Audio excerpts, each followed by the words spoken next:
안녕하세요, 비트TV입니다. 26, 27일날 FOMC 발표가 있는데 0.5%냐 아니면 0.75%냐 아니면 1%냐. 그런데 거의 지금 0.75가 확정인 것 같아요. 1% 발표를 해버리면 전 세계적 민원이 발생을 할 것 같아요. 월요일입니다. 이번 주도 더위 조심하시고 운전 조심하시고 또다시 코로나 조심하시고 원화채굴, 저희들이 할 수 있는 건 지금 원화채굴이죠. 열심히 하시고, 여러분들은 리플을 갖고 계시기 때문에 몸을 좀 아끼셔야 됩니다. 언제 어느 순간 하는 일을 다 때려칠 수도 있기 때문에 농담입니다. 너무 허황된 꿈을 꾸지 마시고, 일이란 건 항상 존재해야 되겠죠. 저도 뭐 개인 사업을 하고 있지만 참 요새 자영업자분들 너무 힘드시죠? 공감합니다. 자, 여기서부터는 구독자분들에게만 노출이 되는 영상입니다. 구독, 좋아요 좀 눌러주시고요. 자, 비트코인이 또 제 영상을 본 것 같습니다. 비트코인이 비트TV 영상을 본 것 같습니다. 특별한 이벤트가 없는데 약간 지금 야금야금 오르고 있습니다. 이 상태로 26일, 27일까지 온다면 이쯤 되겠죠. 이쯤 요렇게 상승 패턴으로 가다가 제가 말씀드린 게 23,000불이었죠. 23,000불을 유지를 하면서 FOMC 제롬 파월 발표를 듣게 된다면 요렇게 가지 않을까 싶습니다. 잘 안 보이나? 요렇게 가지 않을까 싶습니다. 지금 쌍바닥을 찍었죠. 쌍바닥. 차티스트들이 그렇게 외치는 더블 바텀. 차트대로 안 가니까 이런 내용들은 제가 일부러 말을 안 하려고 그래요. 쌍바닥 찍었다는데 안 올라가네, 떨어지네, 이런 말들 굉장히 많이 하잖아요. 그렇죠. 그런데 어쨌든 지금 차트상으로는 아주 좋다. 오랜만에 일봉 차트가 상승 패턴으로 바뀌었다. 비트TV가 이야기했던 7월 26일, 27일 FOMC 그리고 비트코인 23K 요 세 가지 조건을 충족시키게 되면 떡상할 것 같다 이야기 드렸습니다. 그리고 그 징후가 조금씩 보이고 있어요. 그렇다고 사란 얘기 아닙니다. 여러분들은 충분히 23K를 깬 다음에 진입하시는 게 좋아요. 평단을 낮추든 그리고 단타를 치시든 지금은 어디로 가도 전혀 어색하지가 않습니다. 제가 뭐 말은 그렇게 해드렸지만 연준 발표와 함께 또다시 꼬꾸라질 수도 있습니다. 이렇게 되면 진짜 재밌겠네요. 그런데 비트코인 차트를 조금 오래 보다 보고 그리고 세계 정세 그리고 분위기, 인간 지표, 뭐 인간 차트, 인간 심리나 인간 차트는 제가 어디서 보겠습니까? 제가 보는 채널들에서 그 힌트를 저는 갖고 오죠. 그리고 감이 생기는 겁니다. 지칠 대로 지쳤구나. 이제 사람들이 좀 되면 내가 고래여도 한번 펌핑을 시키겠다는 생각이 든다는 거죠. 요새 제가 좀 맞추고 있습니다. 신기가 좀 돌아온 것 같아요. 믿지는 마시고 그리고 돈도 넣지 마시고 지금은 그냥 관망. 진짜 비트TV 말이 맞나 틀리나 보세요. 이 지점 정도가 26일 정도, 그리고 요렇게 가면 요렇게 만나겠죠. 지금 요게 지금 51선이니까 51선을 뚫으면 30,000불까지 갈 수 있다죠. 30K. 그러면 안정권이란 얘기입니다.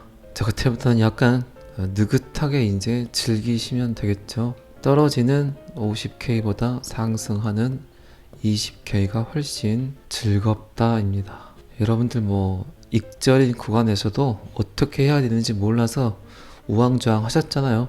그렇죠. 이번에 비트코인 상승할 때 약간 익절 구간이 나오면 그게 뭐 50%든 40%든 30%든 20%든 적당량만큼 약간 던지는 게 좋아요. 항상 익절은 진리다. 항상 너무 욕심내지 마시고, 그렇다고 해서 다 던지라는 얘기 아닙니다. 이익 부분에 대해서는 항상 조금씩 세이브를 해 놓는 거예요. 말씀드렸습니다. 이 차트들 이렇게 올라가면 참 좋을 것 같아요.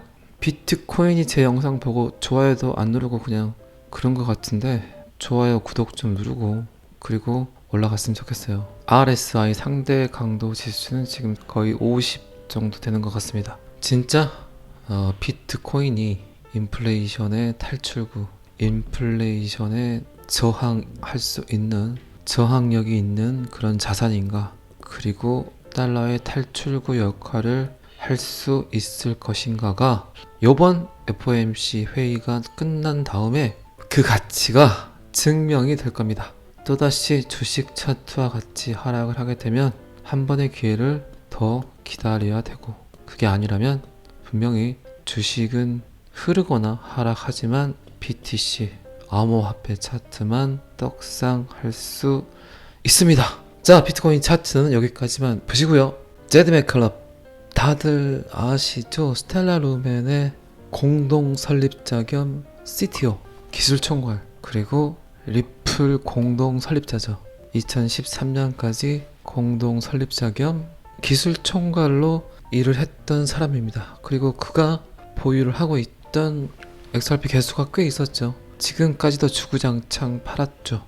그런데 리플의 공동 창립자 제드 맥컬럽은 마지막 500만 XRP 판매 뒤에 유턴을 만들었다. 다시 홀드를 외치네요. 500만 XRP를.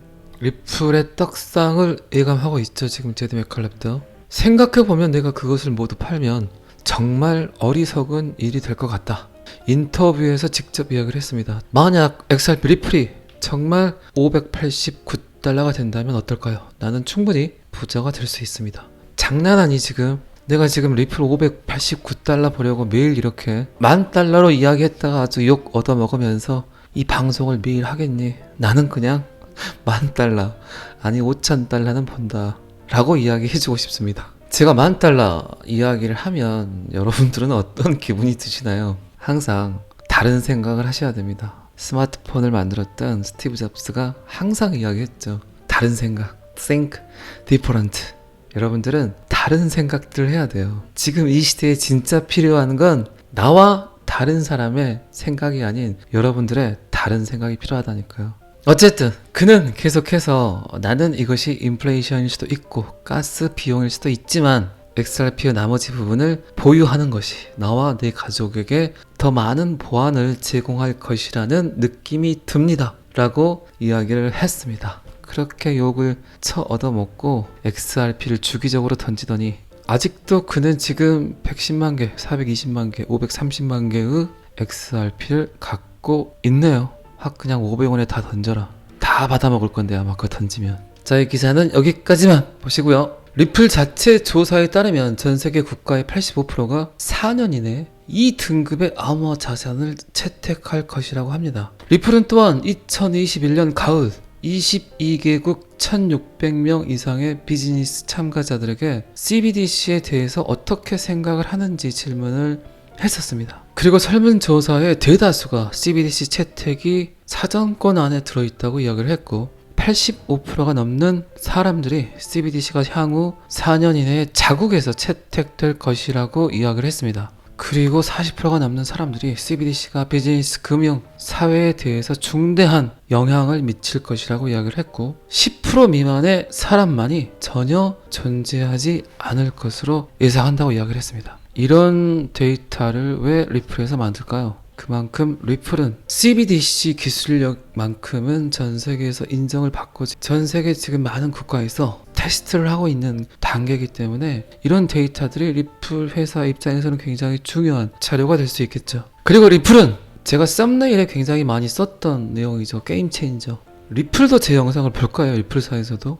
그럴 수도 있겠죠. 왜 제가 쓴 말들에 대한 데이터들이 자꾸 이렇게 배포가 되는지 참 댓글이라도 좀 달고 가야지. 이건 좀 너무한 거 아닙니까? 리플은 어쨌든 블록체인이 법정 화폐에 미치는 영향이 CBDC를 채택하는 정부의 게임 체인저가 될 수 있다고 언급을 합니다. 무조건 CBDC는 블록체인 기술이 들어가야 돼요. 그냥 만들었다간 난리가 납니다. 그리고 그냥 만들지 않을 겁니다. 이미 만들어진 걸 그 시스템을 갖다 쓸 겁니다. 그게 여러분들 잘 아시는 제가 자꾸 이야기하는 XRP 레저죠. 아니 시스템을 갖다 썼어. 그런데 나는 그냥 이 시스템만 쓸게 그게 모질인 거죠. 정말 답답한 거죠. 그 시스템을 가장 잘 이해하고 그 안에서 가장 잘 구동할 수 있게 하는 거래의 도구가 뭡니까? XRP를 같이 쓰겠죠. 그건 뭐 3살짜리 어린아이도 알겠네. 리플이 어쨌든 굉장한 지적이죠. 이 게임 체인저는 그 안에서. 그만큼 지금 시중의 데이터는 여러분들께 굉장히 많은 힌트를 주고 있어요. 이렇게 리플사에서 직접 대놓고 니네 리플 갖고 있지 않으면 후회한다 라고 이야기를 합니다. 이 블록체인 암호화폐를 잘 이해한다면, 그리고 각국 금융 관련 정책 위반자들 귀를 열고 마음을 열고 받아들여야 돼요. 그게 가장 현명한 선택이 될 수 있습니다. 아마 제가 이런 말 굳이 하지 않아도 다 마음속으로 생각들 하고 있을 겁니다. 어쨌든 이 보고서의 결론은 더 큰 포용, 더 큰 형평성, 새로운 기회, 새로운 효율성, 강화된 경쟁력 등이 모두 잠재적인 결과이다. 이러한 이유로 우리는 CBDC에 대한 안전하고 민첩하며 지속 가능한 접근 방식이 전 세계적으로 더 광범위하게 테스트되고 입증됨에 따라 향후 2년 동안 채택 곡선이 훨씬 더 빠르게 상승할 것이라고 믿는다. 어떤 일을 하는데 그 인프라를 만드는데 그게 100이라고 쳐요. 예를 들어서. 그런데 30 정도만 인풋이 되잖아요. 그러면 나머지 70이 들어오는 건 시간 문제야.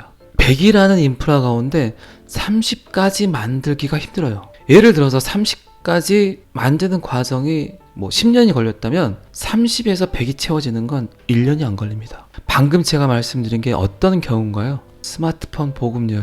먼저 유저들이 써요. 뭐라 그러죠? 새 제품을 먼저 써보는 사람들.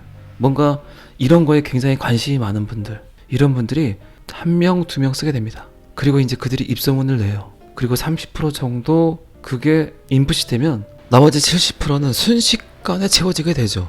그 어떤 생태계든 똑같습니다. 그래서 지금은 인프라, 유저 수가 가장 중요해요. 플랫폼 마케팅을 하는 수많은 기업들 봐보세요. 그들이 갖고 있는 가장 큰 무기는 뭡니까? 좋은 제품? 저렴한 제품? 아니에요. 인구수죠, 인구수. 유저 수죠, 유저. 얼마나 많은 유저가 그 안에서 놀고 있냐죠. 저도 마찬가지죠. 지금 제 구독자분들이 5만 5천 명이지만 10만이 되고 20만이 되고 뭐 그럴 수도 있겠죠. 그러면 제 말에 대한 영향력이 그만큼 커진다는 거죠. 그렇기 때문에 지금까지 리플이 어떤 일을 계속 했나요? 꾸준하게 테스트하고 기술력을 보급하고 또 거래도 직접 해보고 그 30%가 거의 가까워졌다는 거예요. 이제 거의 완성 단계에서 그게 꽉 채워지면 나머지 70% 아니면 나머지 50%는 순식간에 그냥 채워진다는 얘기입니다. 제가 어쨌든 여러분들께 끊임없이 이야기했던 부분들이 계속 현실화가 되고 있어요. 그렇게 될 것이다. 그럴 거예요. 아마 이럴 걸 계속해서 제가 이야기를 드렸던 부분들이 계속 현실화가 되고 있다는 거. 그러면 진짜 제가 계속해서 강조드렸던 세계준비통화, 어쩌면 5,000불, $10,000, 그게 불가능한 시나리오가 아니라는 거예요. 리플 조사는 4년을 이야기했지만 저는 4년도 안 걸려요. 그냥 미국이 선언만 하면 되는 거예요. 그냥 CBDC를 대체하겠다. 세계준비통화로 얘를 사용하겠다. 그러면 전 세계는 그냥 한순간에 세팅이 돼요. 불과 몇 달 걸리지 않은 기간 안에 모든 게 그냥 게임 체인저가 된다는 거죠. 세상이 한번 뒤집혀진다는 거죠. 미국은 이미 한번 전과가 있잖아요. 1945년 브레튼 우드 협약. 금 1온스를 35달러에 고정을 해버리고 금 1온스를 갖고 오면 35달러를 내주겠다는 금본위제 채택을 전 세계 44개국 대표들을 모아놓고 발표를 해버리잖아요. 이제 두 번째 브레튼 우드 협약과 같은 일이 벌어질 수 있어요. 그래서 제가 미국이 항상 위태로웠을 때 그들이 썼던 전략, 첫 번째는 전쟁, 그리고 두 번째는 통화 정책으로 그들이 한 번 더 전 세계를 먹으려는 시도를 한다고 여러 번 제가 이야기를 드렸잖아요. 그들은 또다시 시도를 할 겁니다. 이런 식으로 이제 종이 지폐를 던지고 디지털 화폐를 만듦으로써 거기서 한 번 더 그들이 원하는 혁명을 일으킬 거란 거죠. 그래서 리플 하나를 갖고 오면 $10,000로 바꿔주겠다는 마크 필립스의 리플은 $10,000로 디자인 되었다라는 논문이 나온 거예요. 미국이 그들의 부채를 한 방에 해결할 수 있는 방법은 결국 통화 정책뿐이라는 거죠. 욕 먹지 않고 미국의 권위를 지키면서 그들의 위험을 지키면서 그들이 할 수 있는 최고의 선택은 결국 XRP 리플을 세계준비 통화로 달러와 같은 역할로 사용하겠다는 거죠. 그런데 지금 점점 저나 마크 필립스나 이야기했던 그 시나리오대로 지금 움직이고 있잖아요. CBDC, 디지털 화폐. 디지털 화폐는 암호화폐에서 출현할 것이다. 그 역할을 해낼 수 있는 코인이 도대체 뭡니까? 여러분들 잘 아시잖아요, 이제. 그렇게 좋아요 많이 누르시고 경청하셨으니까. 어쨌든 리플 홀더가 그래서 승리를 한다니까요. 미국은 이렇게 매력적인 아이템을 포기할 수가 없어요. 통화 정책 같이 편하게 그들이 갖고 있는 빚을 해결할 수 있는 방법이 어디 있겠습니까? 없습니다. 그 어떤 산업군에서도 나올 수가 없어요. 그래서 예전부터 그런 말 많이 하잖아요. 가장 돈을 쉽게 벌 수 있는 방법은 돈놀이. 돈을 가지고 돈을 불리는 방법이 가장 돈을 벌기 쉬운 방법입니다. 그리고 이제 그 일이 벌어지기 전에 리플사는 지금 뭐 하고 있습니까? SEC와 소송 중에 있잖아요. 완벽하게 깨끗하게 만들어 놓겠다는 거죠. 미 정부 입장에서는. 그래야만 뒤탈이 없어. 그래야만 뒷말이 없어. 아니 지금 전 세계가 인정한 코인 아니냐. 그래서 우리도 인정하겠다. 얘를 그래서 지켜봤었다. 너무 괜찮은 코인이다. 그래서 우리는 이렇게 활용을 하겠다. 그러면 뭐 기축통화국이기 때문에 전 세계가 따라야 되는 건 어쩔 수 없는 거잖아요. 그래서 지금 SEC와 소송 중에 있는 거예요. 진짜 깨끗한 놈을 더 깨끗하게 만들어서 깨끗하게 쓰려고. 자, 오늘은 여기까지 하겠습니다. 구독과 좋아요는 항상 저를 힘나게 합니다. 감사합니다. 비트TV였습니다.